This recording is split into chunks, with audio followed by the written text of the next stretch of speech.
Back again with another video. This is a recap video on the one I did the other day of He Fixed Me. I went to Algiers, got with the client. She wouldn't allow me to shoot any videos out of the house. She was scared. But once I got there and see what was on the ground, on a back porch and things, it was pretty good, but it was just a scare tactic. It wasn't nothing but cayenne pepper and 2 chicken's feet. And from what I see, the way the chicken's feet was cut, I know what store you got them from. So I went ahead and scrubbed a back door and a porch and all that with brick dust and water and some ammonia, just to do it to ease her, I guess, conscience. But that's all that was. It was just scare tactics. I don't know who did it, you know. It'll be hearsay evidence if I say who it was, but I do know where the chicken's feet came from. So that wasn't nothing. Just scare tactics, I guess, on somebody's part. Now, while I'm here with y'all, I need to make this public service announcement, I guess, as you would say, to my clients and my potential customers and everything like that. People call me. I don't run out of a shop yet. Okay, I do plan on purchasing a store in a quarter, and you know how I feel about bullshit. So I feel the need of one in New Orleans, where the products are real, the people are real, from the workers all the way down to the goddamn cashiers. So that's in the plans and the works. That's gonna be a while, because anybody here in New Orleans and my subscribers know any building in the French Quarter, you know, just punch me in my face, you get the same result. But when it is, y'all have to remember I'm by myself. I don't have a crew working with me.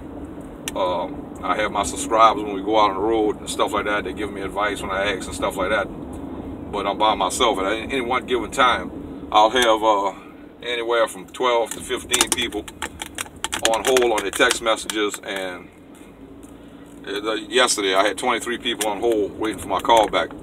So it's just me. I'm gonna get to y'all. If you call me and the phone I don't pick up, please leave me a text. I will get to you. If you are a client, I will put people on hold that's potential customers to give my clients. So I had one client shot me a dissertation yesterday. Now she lives in Canada, and everything set up is heading to. It can only get there as fast as it can get there. Okay, I mean, I'm not UPS, and I'm not the Canadian customs official. It was all right. I understand your frustration, things like that, but it's getting to you. You tell people that you're going to work for them and you're going to do things for them. They give you this ridiculous time frame, and they release the dogs on you when it doesn't happen. And I shouldn't take things like that. I really shouldn't, but I feel like I need to help somebody and try to do my best. I'm good, but I ain't that goddamn good. I try to check in with my clients and let them know if I'm running behind on shipments. It got to the point about 2 weeks ago, I had all my boxes ready, set up, going to the shipping center, and I realized I didn't put their names on the boxes. I had to break them down and go back paper by paper, make sure it was right. So I'm trying not to make mistakes. I'm by myself. Y'all got to cut me some slack, okay? I'm gonna get back to y'all. I'll do the work and everything like that. But I don't have a crew backing me. I don't have a secretary. I'm trying to do the paperwork, trying to handle phones. That's when I ask potential customers or even clients, if you're gonna call me, have some things ready. One, I'm gonna need your full name, your date of birth, what state and what city you live in, and of course the problem. And at the end of the conversation, you are going to need to shoot me a photo of yourself, so I can have on my phone, so when it rings, I know who it is. And I also print them out and keep them in my book of every client I've worked with and what I've done and the outcome. But just work with me. I mean, cut me some slack. I mean, I'm by myself. I'm answering calls to 3 in the morning. I'm getting calls at 4 in the morning. It's getting to the point I'm only sleeping 2 hours a night. That's cool. I don't mind that. I mean, I've been doing that for the last 15 years, so I don't mind. But just cut me some slack. I'm going to get to you. If I don't pick the phone up immediately, put a text in, I'm going to get to you in the line of order. If you are a client, I'm going to drop potential customers and get to my clients. Once again, not only myself, but many root workers, many times have said, you gotta let the work manifest and get out. I mean, you can't call me a week after I shot you the tracking number from UPS, wondering what's going on, what's happening. Nothing, you ain't got the package yet. I mean, I put an altar up in my own altar room, and my work is working as soon as I hang the phone up with you. A lot of times I'm waiting for things from the clients and the customers, well, the clients, of things I need to get the work started. And a lot of customers and clients will tell you, I'm sitting on the phone telling you I have the car, but you have the keys to start the engine. But the work is going out. The work is being done. I set the altar up and I set it out, and I send the work out. It's weak, but at least it's out. So, you know, just remember I'm one person. I appreciate all the calls I'm getting and from potential customers and customers. But I'm gonna get to you, okay? Don't send me a text after saying that, you know, I made this in hesitation because I knew you wouldn't pick up my call. Well, I know you call, I'm coming to you. A lot of my people will tell you, potential clients, I'll get their text and I'll tell them I got it. It's like 1 in the morning, I'll call you in the morning or hit me up the next morning. I'm not gonna wake you up out of bed. But I am answering texts. The simple fact of the matter is, look at my screen on my videos. When I have the time, I answer the comments, okay? So I'm trying to do all this at one time, and I try to keep things straight. I know how to work under pressure. It doesn't bother me. I like pressure, but I can't make a mistake with these jobs. I mean, you call me for love work and I'll make a mistake and everything in your life falls fuck apart, okay? That's no good for either one of us. So I appreciate everything that everybody's doing, and the customers and the clients and the potential clients.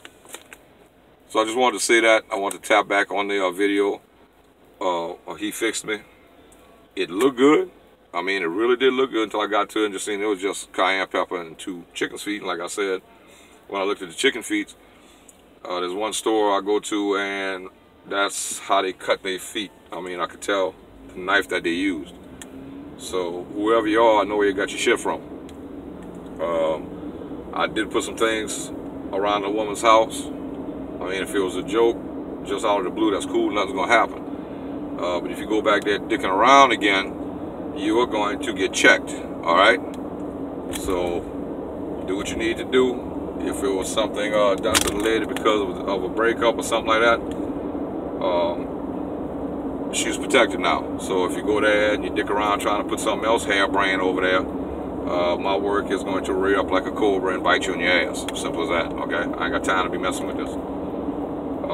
So I just wanted to touch base. Like I said, she was too scared for me to shoot what I was doing and stuff, and I was kind of hoping she'd hold the camera while I was doing it, because you know, I couldn't do all that, hold the camera and do it all at one time.